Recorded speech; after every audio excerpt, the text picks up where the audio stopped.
हिमानी ने अपनी सबसे छोटी 3 साल की बहन को अपने आप से बांध लिया और पूजा के साथ साइकिल पर नींबू पानी बेचने निकली। तो वहीं दूसरी तरफ पूजा और रानी पैदल ही एक बोतल में भरकर नींबू पानी बेच रही थी। रानी दीदी, बड़ी थकान हो रही है, यहीं इस पटिया पर बैठ जाते हैं, कोई आएगा तो यहीं उसे नींबू पानी बेच देंगे। ठीक है। सुनिए अंकल, हमारी बात तो सुन लीजिए। बोलो बच्चों, क्या काम है? अंकल, हम लोग नींबू पानी बेच रहे हैं, सिर्फ 2 रुपए का गिलास है, ले लो ना, इस जल्दी गर्मी में आपको राहत मिल जाएगी। बस 2 रुपए का गिलास है? ये तो बहुत सस्ता है। अच्छा एक काम करो, मुझे 1 गिलास दे दो। उस आदमी की बात सुनकर पूजा और रानी खुश हो गई। तो वहीं दूसरी तरफ, हे भगवान, चिंकी को गर्मी लग रही होगी, मेरी तो समझ ही नहीं आ रहा है कि मैं ये नींबू पानी बेचने कहाँ जाऊँ। दिव्या, क्या हम इस मोहल्ले में अपनी साइकिल लेकर चले? हाँ दीदी, मोहल्ले में किसी छांव वाली जगह पर साइकिल खड़ी करना, ये धूप तो अंदर तक सुखा रही है। दिव्या की बात सुनकर हिमानी ने एक मोहल्ले में नींबू पानी बेचने को अपनी साइकिल मोड़ ली और वहां जाकर वो लोगों के आने का इंतजार करने लगी। लेकिन सवाल ये था कि आखिर वो छोटी छोटी 5 बहनें इस तरह से गर्मी में नींबू पानी क्यों बेच रही थीं? क्या उनसे ये सब कोई करवा रहा था या फिर इसके पीछे कोई मजबूरी थी? जानने के लिए चलिए कहानी में थोड़ा पीछे चलते हैं। माँ बाबा, आप दोनों हम बहनों को अकेले छोड़कर क्यों चले गए? आपके बिना हमारा हर दिन सजा की तरह गुजरता है, हर रात डर लगता है। वापस आ जाओ ना माँ बाबा। सही कहा है दीदी ने। माँ, जब आप दोनों थे तो भूख लगती थी, फिर आपके हाथों का खाना अच्छा लगता था, लेकिन अब तो ना भूख लगती है ना प्यास, न खाने को अच्छा खाना होता है और ना ही कुछ और। आप क्यों चले गए? हिमानी, रानी, पूजा, दिव्या और चिंकी ऐसे ही अपने माँ बाप की दीवार पर चढ़ी हुई तस्वीरों को देखकर रो रही थीं। वो 5 ही बहनें थीं और उनकी माँ बाप इस दुनिया से जा चुके थे। गरीबी में उन लोगों का वक्त कट रहा था। अभी वो रो ही रही थी कि तभी, अरे हिमानी, पूजा बेटा, कोई है घर में? जी बोलिए चाची। लो बेटियों, ये पूरी सब्जी लाई हूँ, खा लेना। शुक्रिया चाची। वैसे चाची एक बात कहूँ, यहाँ बस एक आप ही हो जो हमारी परवाह करती हैं। हाँ बेटा, जब तक माँ बाप होते हैं तो सब पूछते हैं, और जब वो चले जाते हैं तब कोई औलाद से उसका दुख पूछे। अच्छा चलो, अब तुम ज्यादा इस तरह की बातें मत सोचो। ये जो मैं पूरियां लाई हूँ ये ठंडी होकर अच्छी नहीं लगेंगी, इन्हें खा लो, मैं चलती हूँ। पड़ोसन ऐसे बोलकर 5 अनाथ बहनों को खाना देकर चली गई। 5 भूखी बहनों ने उस खाने को बीच में रखकर खाना शुरू कर दिया। अभी वो खाना खा ही रही थी कि तभी रानी बोली, दीदी, अभी तो हमारे पास खाना है, लेकिन अगर चाची ने खाना देना बंद कर दिया तो हम क्या खाएंगे? जब भी ये ख्याल मेरे भी दिल में आता है तो मैं बड़ी बेचैन हो जाती हूँ। बहनों, मुझे नहीं लगता कि इस तरह शोक मनाने से कुछ होगा। अब जो होना था वो हो गया। अब हमें अपनी जिंदगी चलाने के लिए रास्ता बनाना होगा, हमें काम करना होगा। लेकिन दीदी, हम क्या ही काम करेंगे? हम तो कभी स्कूल भी नहीं गए और हमारी अभी उम्र भी ज्यादा नहीं है, जिसकी वजह से हमें ज्यादा काम भी करना नहीं आता है। वही तो मैं भी यही सोच रही हूँ कि हम आखिर क्या काम करेंगे। हम किसी के घर झाड़ू पोछा लगाने का काम कर लें क्या? हमारी उम्र को देखते हुए हमें कौन ही काम पे रखेगा? और दूसरा दीदी, हमें तो घर के सारे काम भी करने नहीं आते हैं। न हम खाना ठीक से बना पाएंगे, न कपड़े और बर्तन साफ कर भी नहीं पाएंगे। 5 बहनें ऐसे ही परेशान होने लगीं कि तभी दिव्या बोली, दीदी, क्यों ना हम बाबा की साइकिल पर बाबा की तरह ही कोई काम कर ले, जैसे बाबा दूध बेचते थे और वो नींबू का खट्टा मीठा पानी भी बनाते थे। दिव्या की बात से सभी बहनों को आइडिया मिल गया और रानी बोली, अरे हाँ, दिव्या ने सही कहा दीदी, हम लोग चाहें तो बाबा की साइकिल का इस्तेमाल करके नींबू पानी बेच सकते हैं। हम सस्ता नींबू पानी बेचेंगे जिससे कि लोग हमसे उसे खरीद भी लेंगे। ज्यादा नहीं, बस हमारे खाने का तो खर्चा निकल ही जाया करेगा। रानी और दिव्या की बात हिमानी को भी सही लग गई। उन 5 बहनों को कोई दूसरा रास्ता नजर भी नहीं आ रहा था, जिसकी वजह से उन्होंने अपने बाप की साइकिल पर नींबू पानी बेचने का ही मन बना लिया।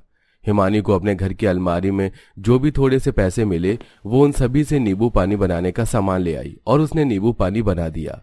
दीदी, नींबू पानी तो बन गया, लेकिन इसको ठंडा कैसे करेंगे? बाबा ठंडा ठंडा नींबू पानी बेचते थे। पता नहीं, ये तो मैंने सोचा ही नहीं। मैं पड़ोस वाली चाची से बर्फ ले आऊं, उससे हम आज का नींबू पानी ठंडा कर लेंगे। पूजा को हिमानी ने पड़ोस से बर्फ लाने की इजाजत दे दी। बस फिर क्या था, पड़ोसन के यहाँ से पूजा बर्फ मांग लाई, जिससे कि उनका नींबू पानी ठंडा हो गया। और उसके बाद पांचों बहनें उसे बेचने निकल गईं। हिमानी ने अपनी सबसे छोटी 3 साल की बहन को अपने आप से बांध लिया और वो पूजा के साथ साइकिल पर नींबू पानी बेचने निकली। तो वहीं दूसरी तरफ पूजा और रानी पैदल ही एक बोतल में भरकर नींबू पानी बेच रही थी। रानी दीदी, बड़ी थकान हो रही है, यहीं इस पटिया पर बैठ जाते हैं, कोई आएगा तो यहीं उसे नींबू पानी बेच देंगे। ठीक है। सुनिए अंकल, हमारी बात तो सुन लीजिए। बोलो बच्चों, क्या काम है? अंकल, हम लोग नींबू पानी बेच रहे हैं, सिर्फ 2 रुपए का गिलास है, ले लो ना, इस चलती गर्मी में आपको राहत मिल जाएगी। बस 2 रुपए का गिलास है? ये तो बहुत सस्ता है। अच्छा एक काम करो, मुझे 1 गिलास दे दो। उस आदमी की बात सुनकर पूजा और रानी खुश हो गईं। तो वहीं दूसरी तरफ, हे भगवान, चिंकी को गर्मी लग रही होगी, मेरी तो समझ ही नहीं आ रहा कि मैं ये नींबू पानी बेचने कहाँ जाऊँ। दिव्या, क्या हम इस मोहल्ले में अपनी साइकिल लेकर चले? हाँ दीदी, मोहल्ले में किसी छांव वाली जगह पर साइकिल खड़ी करना, ये धूप तो अंदर तक सुखा रही है। दिव्या की बात सुनकर हिमानी ने एक मोहल्ले में नींबू पानी बेचने को अपनी साइकिल मोड़ ली और वहां जाकर वो लोगों के आने का इंतजार करने लगी। कुछ ही देर में कुछ बच्चे उन दोनों बहनों के पास आए और आकर उनसे नींबू पानी मांगने लगे। दीदी दीदी, 1 गिलास नींबू पानी दे दो। देती हूँ, 2 गिलास नींबू पानी हुआ 4 रुपए का। हिमानी खुशी खुशी बच्चों को नींबू पानी बनाकर दे ही रही थी कि तभी उसके पास एक आदमी आया और उसे धमकाते हुए बोला, ए बच्ची, यहाँ ऐसे अपनी साइकिल खड़ी करने की इजाजत किसने दी तुझे? चलो जा यहाँ से हमारे मोहल्ले से, और आइंदा ना आना। उस आदमी की बात सुनकर बेचारी हिमानी मजबूर होकर वहां से अपनी साइकिल को ले आई। वहीं दूसरी तरफ पूजा और रानी को भी वहां रहने वाले लोगों ने भगा दिया। आप लोग हमें काम क्यों नहीं करने दे रहे हैं? कोई बात नहीं है, इस तरह अपना दिल छोटा मत कर बहन। पांचों ही बहनों ने हार नहीं मानी और उन्होंने दूसरी जगह जाकर अपना नींबू पानी लगाया। ऐसे ही कुछ दिन सिलसिला जारी रहा। पांचों बहनों को लोग भड़काते थे, धमकाते भी थे, लेकिन वो पांचों ही हिम्मत से आगे बढ़ रही थी। सुनो लड़कियों, ऐसे बेचने के काम नहीं करती हैं, समझ आया? तुम बहनें भी ये नींबू पानी लगाना छोड़ दो। आप हमें देखना छोड़ दीजिए अंकल, क्योंकि हम ये काम छोड़ने वाले नहीं हैं। और क्या भूख भी लड़कियां देखकर ही लगती है? क्या भूख तो सबको ही लगती है, और भूख को मिटाने के लिए हमें कमाना पड़ेगा और हम कमाएंगे। पांचों बहनें इसी तरह आगे बढ़ रही थी। ऐसे ही वो नींबू पानी बेचती थी और अब वो साइकिल से रेडी पर नींबू पानी लगाने लगी थी। ऐसे ही सिलसिला जारी था। एक दिन एक कंटेंट क्रिएटर ने उन पांचों बहनों को नींबू पानी बेचते हुए देख लिया। तुम पांचों इतनी छोटी सी उम्र में ये काम कर रही हो, क्या मैं तुम्हारी मदद कर सकता हूँ? मेरी मिलियंस में सब्सक्राइबर्स हैं। अगर मैंने तुम्हारा वीडियो डाला तो लोग तुम्हें जान पाएंगे और इससे तुम्हारी हेल्प होगी। उस लड़के की बात सुनकर हिमानी ने उसे अपना वीडियो बनाने की इजाजत दे दी। उस लड़के ने वीडियो बनाकर उसे वायरल कर दिया। उनकी वीडियो वायरल होने की वजह से लोग उन बहनों को जानने लगे और उनकी नींबू पानी की रेडी के ग्राहक बढ़ गए। सुनो, मुझे 1 गिलास थोड़ा शिकंजी दो, वो भी बड़ा वाला। पता है, ये वही बहनें हैं जिनका वीडियो फेमस यूट्यूबर ने डाला था। ये बहुत अच्छा सोडा, शिकंजी और नींबू पानी बनाती हैं। पता है, मैं तो देहरादून से यहाँ तुम्हारा नींबू पानी पीने आया हूँ। ऐसे ही अब उन पांचों बहनों के पास लोग दूर दूर से उनका नींबू पानी पीने आते थे। पांचों अनाथ और छोटी छोटी बहनों ने आज वो कर दिखाया था जो बड़े लोग नहीं कर पाते। अब वो अपने पैरों पर खड़ी हो चुकी थी और अब उनकी जिंदगी में भी सब कुछ ठीक हो गया था और उन्हें अब दर दर भटकना भी नहीं पड़ता था, क्योंकि उनका अब एक खुद का अच्छा सा घर था और उसे घर में वो खुशी खुशी रहने लग गई थी। कल तो बहू ने पहली रसोई बड़े अच्छे से बनाई थी। मुझे यकीन है कि वो मेरी प्यारी सी रसोई को बड़े ही अच्छे से रखेगी। बस आज इसमें और काम कर लूं, फिर कल से तो मेरी ये रसोई बहू के ही हवाले है। संगीता ऐसे बोलकर अपनी रसोई में खाना बनाने लगी। संगीता एक नॉर्मल मिडिल क्लास औरत थी जो अपने एक बेटे और पति के साथ रहती थी, लेकिन अब संगीता के घर में उसकी बहू भी आ चुकी थी। संगीता को अपनी रसोई से बेहद प्यार था। वो अपनी रसोई को मंदिर की तरह साफ और स्वच्छ रखती थी। आज संगीता आखिरी बार अपनी रसोई में खाना बना रही थी कि तभी, अरे माँ जी, आप क्यों खाना बनाने लग गई? मैं हूं ना, हटिए, मैं खाना बना लूंगी। नहीं नहीं बहू, आज खाना मुझे ही बनाने दे। ये खाना मैं किसी दबाव में नहीं बल्कि अपनी खुशी से बना रही हूँ। अब कल से तो ये रसोई तेरे ही नाम हो जाएगी, फिर पता नहीं मेरा इसमें कब काम करने का मौका पड़े, इसलिए आज इसे मुझे इस्तेमाल करने दे। अच्छा तो ये बात है, माँ जी को अपनी रसोई को अलविदा कहने में दुख हो रहा है। कोई नहीं माँ जी, बनाइए आप खाना। वैसे माँ जी, जब कल मैंने यहाँ खाना बनाया था तो ये रसोई बिल्कुल मुझे मंदिर सी लगी थी। आज पता चला कि ये ऐसी क्यों महसूस हो रही थी।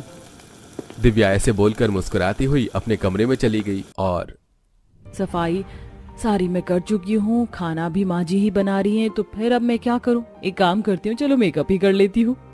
दिव्या ऐसे बोलकर खुद को सजाने के लिए बैठ गई। ऐसे ही अगले दिन, दिव्या बहू, आज से मेरी ये पवित्र रसोई तेरी है। इसमें अच्छे से खाना बनाना और इसे बिल्कुल मेरी ही तरह साफ सुथरा रखना। जी माँ जी, समझ गई। और वैसे आपको तो अपनी रसोई से कुछ ज्यादा ही प्यार है माँ जी। हाँ बहू, है तो सही, और होगा क्यों नहीं। औरत की आधी जिंदगी उसकी रसोई में कटती है, तो रसोई से प्यार तो बनता है। अच्छा, अब तू पालक पनीर की सब्जी और साथ में रोटी बना ले, मैं चलती हूँ। संगीता ऐसे बोलकर अपनी रसोई से बाहर चली गई। वहीं दिव्या भी खाना बनाने को लग गई। उसने पालक को काटा, उसके बाद धोया और फिर उसकी सब्जी बनने को रख दी। सब्जी बनने में अभी 10 मिनट तो लग ही जाएंगे, और साथ ही आटा भी अभी रेस्ट पर ही है। तब तक मैं क्या करूं? अरे हाँ, इतनी गर्मी है और यहाँ रसोई में मेरे सारे बाल और मेकअप खराब हो गया। एक काम करती हूँ, मैं अपना मेकअप का टचअप कर लेती हूँ। दिव्या ऐसे बोलकर अपने कमरे में गई और वो अपना मेकअप का सामान, आईना और कंघा वगैरह रसोई में ले आई। गर्मी से मेरा सारा मेकअप ही खराब हो गया। जब तक मेरी सब्जी बनती है, इतने में मैं अपना मेकअप और बाल सेट कर लेती हूँ। दिव्या ने ऐसे बोलकर रसोई में ही मेकअप लगाना शुरू कर दिया। सबसे पहले उसने अपना फाउंडेशन सेट किया, जिसके बाद फिर उसने लिपस्टिक वगैरह लगाई और अंत में वो अपने बाल खोलकर उन्हें काटने लगी कि तभी रसोई में संगीता आ गई। बहू, सब कुछ कैसा? बहू, ये सब तो क्या कर रही है मेरी रसोई में मेकअप? माँ जी, वो मैं ना माँ जी, वो मैं क्या? वो मैं? तूने तो पहले ही दिन मेरी रसोई का अपमान कर दिया, मेरी रसोई को ब्यूटी पार्लर बना दिया। रसोई के स्लेब पर मिर्च मसालों के डब्बों की जगह ये ब्यूटी प्रोडक्ट्स रखे हुए हैं। बहू, क्या है ये सब? माँ जी, वो मेरा खाना बनाते हुए मन नहीं लग रहा था, तो मैंने यहाँ मेकअप करना शुरू कर दिया, माफ कर दीजिए। दिव्या को संगीता ने रसोई में बाल वगैरह बनाने की वजह से खूब डांटा। बहू, मेकअप वगैरह सब कुछ अपने कमरे में अच्छा लगता है, रसोई इन सब चीजों की जगह नहीं है, समझ आया? आज के बाद मैं फिर से ये हरकत देख ना लूं। अपने कमरे को तू चाहे कितना ही ब्यूटी पार्लर बना, लेकिन मेरी रसोई ब्यूटी पार्लर नहीं बननी चाहिए। संगीता की सारी बातों पर दिव्या ने गर्दन हिला दी और उसके समझाने के बाद दिव्या ने अपना मेकअप का सारा सामान रसोई के एक कबर्ड में रख दिया। रसोई में मेकअप करना क्या कोई गुनाह है? मुझे तो ऐसा बिल्कुल भी नहीं लगता। जो भी हो, मैं तो मेकअप करूंगी, फिर चाहे जो हो जाए, लेकिन माँ जी से छिप कर। दिव्या ने अपनी सास से छिप छिप कर मेकअप करने का मन बना लिया। लगभग 1 हफ्ते तक ऐसा ही सिलसिला चला। दिव्या हर रोज रसोई में अपनी सास से छिप छिप कर मेकअप किया करती थी। ऐसे ही सब चल रहा था कि एक दिन संगीता दिव्या के खाना बनाने के बाद रसोई में आई। अरे भगवान, आज तो बड़ी प्यास लग रही। सुबह से 10 गिलास पानी पी चुकी हूँ, लेकिन गला सूखना बंद ही नहीं हो रहा है। 1 गिलास और। अरे ये क्या? ये सिंक के पास क्या रखा हुआ है? बाल? हे भगवान, मुझे लगता है कि ये दिव्या मुझसे छिप छिप कर अभी भी रसोई में अपना ब्यूटी पार्लर चलाती है। देखो तो जरा, रमा कितना गंदा कर रखा है। मेरा किचन, फर्श पर बाल है, स्लेब पर इसका सामान, अभी बताती हूँ मैं इसको। संगीता ऐसे ही गुस्से में बोलती हुई दिव्या के पास गई और उसे डांटने लगी। बहू, मुझे सच सच बता, तूने आज फिर से मेरी रसोई को पार्लर बनाया है ना? नहीं माँ जी, बिल्कुल भी नहीं। ऐसा तो कुछ भी नहीं है, मेरा यकीन मानिए। मैं बिना किसी सबूत के इसके ऊपर कोई इल्जाम भी नहीं लगा सकती हूँ। अब क्या करूँ? अगर तूने रसोई में कुछ नहीं किया तो फर्श पर इतने बाल और रसोई में लिपस्टिक क्यों थी? बोल। हो भी तो सकता है माँ जी कि वो लिपस्टिक पहले से ही वहां हो, और वो बाल आपकी चप्पलों में उलझ कर भी तो रसोई में आ सकते हैं ना? दिव्या ने ऐसे ही बातें बना दी, जिसके बाद संगीता कुछ भी नहीं बोल पाई। फिर ऐसे ही कुछ देर के बाद शाम हो गई और दिव्या का पति और ससुर भी घर आ गए। सभी बैठे हुए डाइनिंग टेबल पर खाना खा ही रहे थे कि तभी माँ आज खाना क्या रसोई में नाच नाच कर बनाया था।